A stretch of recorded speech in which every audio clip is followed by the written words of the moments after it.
up with Jonesy together. He helped me, and then I said, Jonesy, this is mine. I wrote my name on the bottom. If you actually look at the active champions at the bottom, and then boom, into Fortnite, and now that's it. That's a very true story. I hope you cleaned it first. I did clean it 100%, 1000%.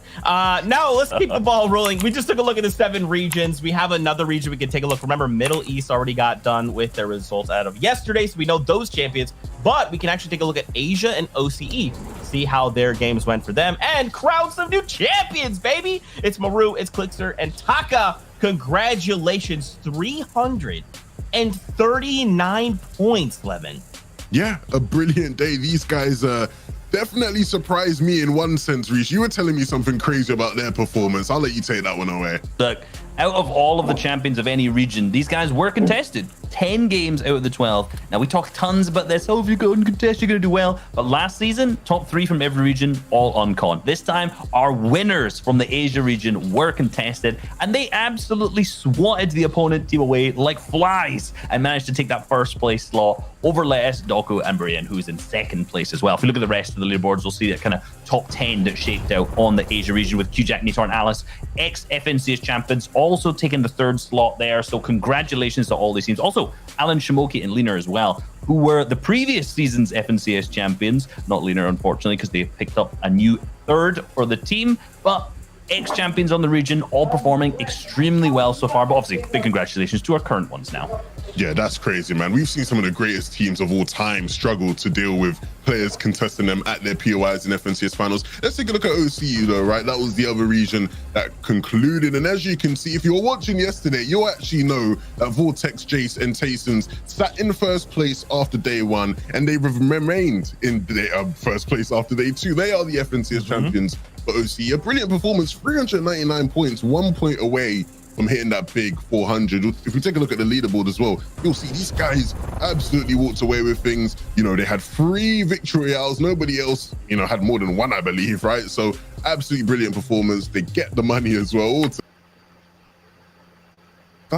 Yeah, and for Jink Worthy, who was in 2nd place there, like I was watching the streams, I was watching the final game because Jinx was streaming the entire tournament live. And it's tough because we saw Vortex's team actually go down relatively early. They went down in 20th place, and Jinx's team had the opportunity to clutch up. They had the ability, but they were just scuffed on Luke. They took a fight, and it ended up just being a duo, and then they were slowly picked off one by one. And you could tell, like, these guys are the champion mentality. These guys want to win. They want to place first. And they weren't really happy with the 2nd. You know, in retrospect, I'm sure when they look back, they're going to be happy with the fact that 2nd place is absolutely insane. But these guys in the moment, you know, all they were rooting for was that 1st place. But unfortunately, you know, Vortex took it off them. And huge congratulations for Vortex, Jace, and Sons as well for obviously managing to do that best of the region. That's right, man. Brand new champions. You love to see it. Now we got to keep this champion talk. We got to talk about the EU specifically, remember, because we only had 4 games yesterday. We have to kind of recap what did happen, which trios, wow, words in my head, came out on top. And this was the first game here from EU. Yeah, look, you know, 3rd place team on the day yesterday was Nevs, Pink, Stompy. These guys definitely came to play. You know, we talked a lot about, you know, understanding their philosophy, how they choose to play, how hardworking these guys are, and it paid off for them, Reese. Yeah, absolutely paid off. You know, game number 1, they placed 2nd, and then basically from playing a lot of a kind of low ground play style, and we didn't really see too much of them in that game, but the next game they came back, they took the height, they were very opportunistic about it, picked up the big victory royale in game number 2, and they were super consistent. They were winning off spawn against Kezik's team. They were fighting back. Basically, any team who came across them, they were super aggressive in basically every stage of the match. And so far, I hope to see them continue that through the 8 games today. Yeah, 100%. And I think when it comes to this next team, the 2nd place team, no surprise to see them high up in the standings. Vidil, Noah Riley, and Aqua. We all know about Aqua, one of the greatest players of all time. He's literally a World Cup champion, but Noah Riley and Vidil by his side, providing for some great support as well. And these guys completely were just unplayable when it came to high ground, right? They are one of the best high ground teams in the game. We talked about it before the show, right? We talked about how they definitely are probably the best high ground team. Showcased that plenty times, Reese. Yeah, it was actually insane. You know, this game in particular, this was one of the ones where they switched over and over again in terms of the high ground, but they had like a huge nemesis in the lobby, which is our current first place teams, which is Kiriachi, Stormy, right, and Toos. These guys went back and forth over and over again. That first game, I think Height switched 6 or 7 times, and 3 or 4 of those were between Kiriachi's team and also between Vidil's team at the same time too. Then in game number 2, Kiriachi wipes out and finishes the squad from Vidil's team. In game 3, it's the other way around, so they're consistently going back and forth. This is a rivalry we've seen through nearly all 4 of the games yesterday. So throughout these games, even though they land nowhere near each other, they just seem to keep becoming integral parts of each other's matches. That's probably why they're so high up the leaderboard. Let's be real, they're still in it at those integral parts of the game. Yeah, most definitely, right? Kiriachi, Toos, and Stormy, right, though, a brilliant first day, sitting at the top of the leaderboards by just 2 points. The big thing is, though, right, is when you look at it, guys, they have a tougher task than any day 1 winner has had in any FNCS, right, where there's 8 more games. Usually it's like 6 more games after day 1. These guys have to play 8 more games. It's a lot tougher of a task to hold on to your lead with 8 games remaining. And so when we look at these standings, you know, as much as, you know, day 1's already gone, a lot of the teams still have a great chance of being able to come back. There's not many points in it across the board right now. True, and you know, if we go down to like 5th place, we've got Rescard and Andreas Savage, who's definitely set up very well currently in 5th with a big victory round from them. It's interesting, the victory round from them was a hype play, which we'd never really see from them, given that they're usually a low ground team, but they just poised themselves 5th zone, got good zone RNG, and there we go. They were situated up on high ground already and managed to play out that playstyle extremely well. So they're being clearly very, very versatile today. Hottie, Elecrash, and Tripper also up into 6th. Hen, Janice, Chapix, good, right? In 7th place, you know, we're predicting them a little bit higher, especially to finish maybe up in that top slot. Right now, being 7th, definitely not too bad at all. But if you look over to the next page, you'll see those teams down from 10th or 11th, sorry, down to the 20th slot. You know, Joe, Benji, Shadow, we've seen a lot of engagements off spawn, a lot of them fighting against Mappy's team. And, you know, so far, it's going okay. They're definitely coming the best, but 12th right now, still not the top 10 they want. Yeah, not at all. But, you know, at the same time, you know, I'm not even as worried as I would be, right? Typically after day 1, you may be worried about certain teams. There's certain teams you know not to worry, right? Last season when it was no right leave a reason, they could have been in last place and I still would have said, yeah, they'll probably get a top 10, right? So there's always a chance, right, when you're going into day 2. But with there being more games in this day 2 than usual, you know, there's even more of a chance for a lot of those teams lower down to have that comeback that they will so want.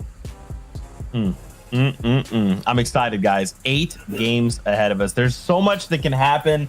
This is going to be insane, absolutely insane. But now we have to move to my favorite part of the top of show. It's the drawing portion. That's right. So yesterday on, we actually had put like all the trios names on the map here, right? We could have a very clear understanding, see where people are going. However, the boys here reached 11. They've taken some of those names off and they've kind of left some names they really want to talk about. Some of which we've seen trios where we thought they were going to go one place. We were sure, and they said, you know what? This is finals. We want to win. We've got to swap some things up. So, gentlemen, talk to us about some of the changes we're going to see from yesterday's games into today. Well, I think the big one that you already kind of mentioned was teams switching up, right? We see Keziks down here in Lazy Lake. Originally, you know, they were a Holly Hatchery team. They landed there through basically all the qualifiers, and it seemed like they were going to be contesting there, but it comes, of course, game number 1 yesterday. Nah, we're going Lazy. And so far, look, we already mentioned Stompy's team first right now on the leaderboard, so you can do the maths and you can figure out how that's been going for Keziks' team, that switch up for them. But the problem is in game 3 in particular, right, this fight between these two teams lasted way too long. So what's happening is you can see Tenzin's team right here in Catty Corner is uncontested, and also at the same time Retail Row is contested again by Force and McNup's trio. So there's 2. If there's a good zone RNG, or if there's basically any time that they can see in the elimination feeds one team going down, they can push in, right? They can decide, right, we can third party either this fight or this fight. And exactly what we saw in game number 3, where Tenzin's team saw that Stompy's fight in Lazy Lake was going on too long. They could hear it. They had the audio cues going on. So they said, we're going to push on in. We're going to clean up, pick up 3 easy eliminations. So for today, for Stompy's team, we're going to have to hopefully see these fights be really, really fast. Because if not, even if they win it, Tenzin's team could come in and just clean them all up. Yeah, and you talk about them, you know, sort of getting involved in that fight and look.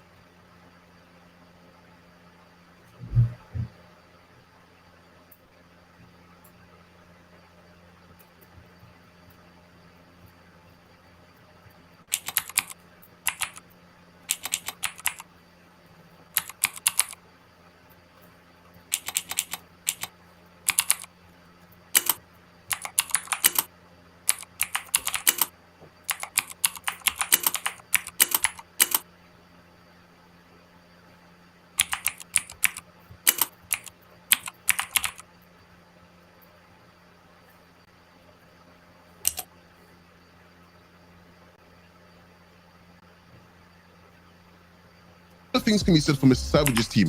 Obviously, they didn't contest the first couple games. It didn't go well. The one game they do actually decide, hey, no, we're not going to disengage. We're going to fight at Steamy in today's competition. Yeah, and for them, that like you mentioned, just to reiterate that, they were disengaging every game, the first two. They said, nah, this ain't working out for us. They fought off spawn. Savage's team won that, and then they picked up the victory royale in that game too. And that's probably one of the biggest reasons, one of the swing factors, why they've moved up currently to first.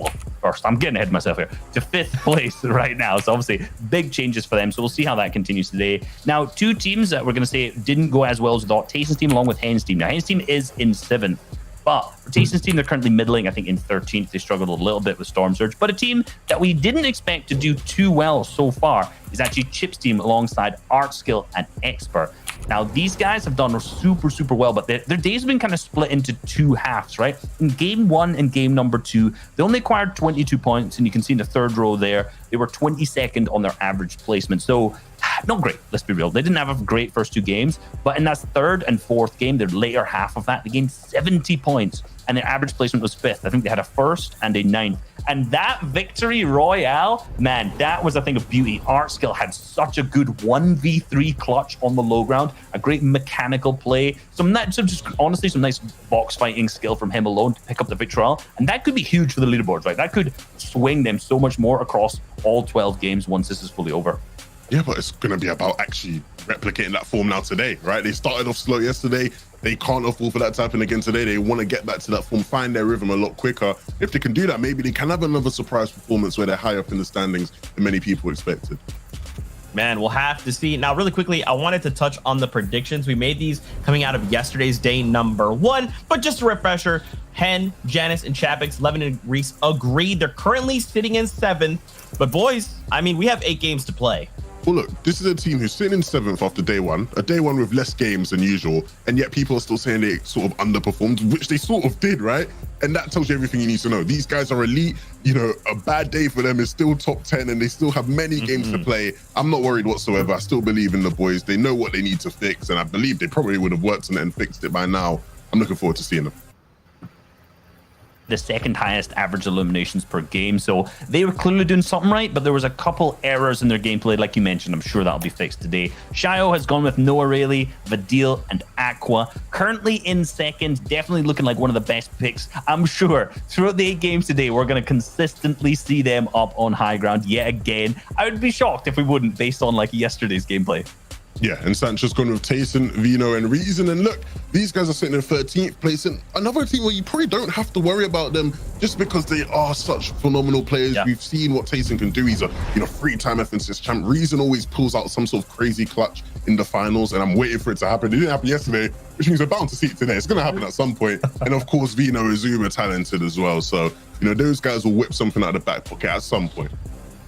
Guys, I'm curious very quickly. We have about a minute till we go. How do we feel about the high ground battle that was happening yesterday? It felt like there was always teams just constantly attacking high ground. Do we think that that's going to happen again today? We're going to see Trio just try and fight over that rather than try to at least make it to end game? Because at this point, man, you've got 8 games to play. And if you're going to make a mistake, you just can't afford to do that for you and your trio. So what are your thoughts on high ground coming into today?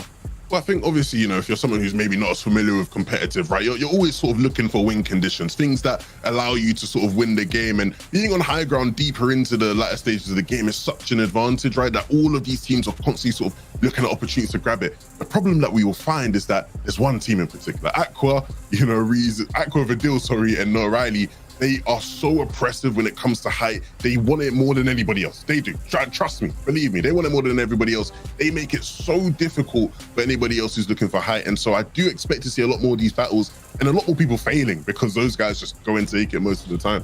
Yeah, that's what we saw yesterday. And there was, like we mentioned, roughly at least 5 teams whose main strategy was to go for height. Not even just the teams who were just going for it, which in contrast to any East, there was basically just Saf's team who was the only one going for it. There was opportunities for just free all the time. So the differences between each region so far across the games in day number 1 has been crazy. And so far, looking at that, how it's coming into today, it's going to be the same thing. It's going to turn over and over and over again. And I'm sure Aqua's team's going to be the one who's on height most. Man, well, gentlemen, you heard the battle bus, which means we're getting ready to kick off day number 2 of the competition. Don't forget, 8 games of Fortnite. But for now, let's go meet up with Sancho West and Shy Wager. There'll be our casters. So friends, say hello. Thank you so much, Zeke, Levin, and Reese. Welcome one, welcome all to day 2 of the FNCS Finals in EU. 4 games were played yesterday, which means there are some teams at the top. We're gonna need to run a marathon to hold on to their spot. For everyone else, a quick burst of speed, a sprint is needed to catch up. Sancho, who will come through on top in EU? The question will be who has enough gas, because there's 8 games here in day 2, and we are going to find out who is going to be the top of the EU region and be the FNCS champion. And already, Trooper gets a knock on worst stat, so that's going to be interesting because that's happening up there at the Dinky Disc towards the Steamy Stacks area. And already, you know, Trooper Hottie and Edelpress already started up hot here in day 2. Yeah, they're going to be having lots of fun. 5th place overall, or no, 6th to start the day. So they're in that upper echelon. They're looking to fix a few mistakes from yesterday, make sure they're making all these end games and staying all the way on top. Now, the big thing also to focus on is this fight going on in Lazy Lakes. We got Falcon Lee, Keswick, Zeke,